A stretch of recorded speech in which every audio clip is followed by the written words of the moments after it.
Gunakan kuasa perkataan Anda untuk mengucapkan hal-hal yang baik. Betapa perlunya kita menggunakan kuasa perkataan, karena Tuhan sudah memberikan kuasa kepada kita ketika kita berbicara, mengucapkan. Apalagi kalau kata-kata itu diulang-ulang, yang kita ucapkan dari hati, itu merupakan doa. Ketika kita mengucapkan kata-kata yang penuh kuasa itu, memungkinkan segala sesuatu yang tadinya negatif menjadi positif. Mulai belajarlah mengucapkan kata-kata, karena kata-kata kita adalah kata-kata yang mengandung kuasa. Ubahlah situasi, ubahlah keadaan yang negatif menjadi positif dengan kata-kata yang penuh kuasa. Pola pikir Anda berubah, hati Anda berubah, keadaan berubah karena Anda mengucapkan kata-kata yang penuh kuasa.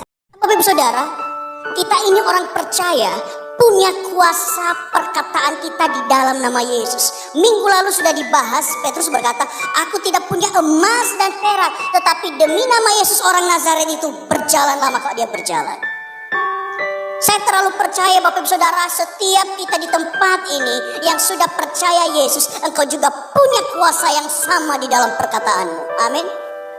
Oleh karena itu setiap kita orang percaya jangan sembarang memperkatakan perkataan yang buruk, baik terhadap dirimu, keluargamu atau orang lain. Karena setiap perkataan orang percaya itu sangat berkuasa sekali.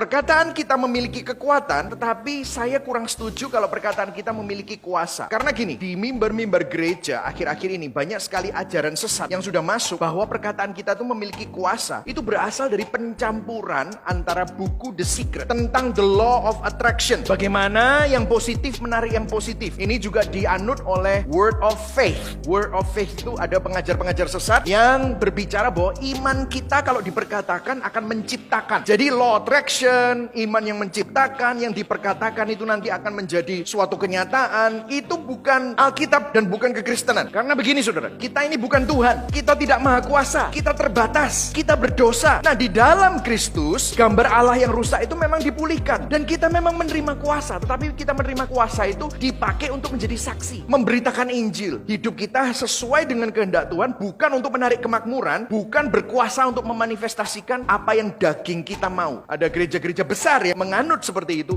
saya mau kasih tahu kepada saudara bahwa itu bukan kekristenan dan itu adalah ajaran yang sesat. Itu adalah word of faith movement yang dibungkus dengan ayat-ayat Alkitab tetapi salah kaprah. Bahkan bapak-bapak gereja kita, kalau kita membaca buku-buku tentang sejarah gereja, itu sudah dinyatakan bidat, saudara ya. Nah tetapi apakah perkataan kita memiliki kekuatan? Yes, perkataan kita sangat-sangat berdampak. Kalau kata-katanya positif, maka kekuatannya akan membangun. Tetapi kalau kata-katanya buruk, maka perkataan itu memiliki efek yang merusak dan sebenarnya tidak bisa dihilangkan sepenuhnya meskipun saudara sudah minta maaf. Karena itu perkataan kita itu berdampak kepada orang yang mendengarnya dan bisa melukai seseorang. Bukan cuma hanya orang yang mendengar kena dampaknya, tetapi orang yang memperkatakannya juga kena dampak saudara. Karena itu satu-satunya yang benar-benar dapat mengubah perkataan kita adalah perubahan di dalam hati. Lantas apa solusinya? Dengarkan saya, ada yang menarik. Kitab Kejadian 11, di peristiwa Menara Babel, manusia berhasrat memuliakan dirinya sendiri, memberontak kepada Tuhan. Apa yang terjadi sebagai konsekuensi dari pemberontakan mereka terhadap Tuhan? Yang dikacaukan terlebih dahulu adalah apa? Lidah mereka, bahasa mereka. Kontraskan dengan kitab Kisah Para Rasul 2 di hari Pentakosta. Pada waktu itu murid-murid Yesus adalah orang-orang yang takut, pengecut. Mereka masuk ke dalam kamar kecil di Yerusalem dan tiba-tiba apa yang terjadi? Roh Kudus turun dalam bentuk lidah api, dan yang pertama kali dijamah oleh Roh Kudus adalah apa? Lidah murid-murid Yesus. Dengarkan saya. Di atas salib, Yesus mengalami silent treatment yang terburuk oleh Bapa di surga yang semestinya tidak pernah meninggalkan dia. Kenapa dia harus mengalami itu? Supaya kita, saudara dan saya yang menyakiti Tuhan dengan kata-kata kita, supaya kita yang menyakiti sesama kita, sahabat kita, pasangan kita, yang berlaku kasar dengan anak kita, menggosipkan teman kita, supaya apa? Saudara dan saya yang semestinya ditolak, diterima, sehingga Bapak bisa ngomong sama Anda, inilah anakku yang kukasih, kepadanya lah aku berkenan. Terima ini dalam hati kita, sehingga saudara aman,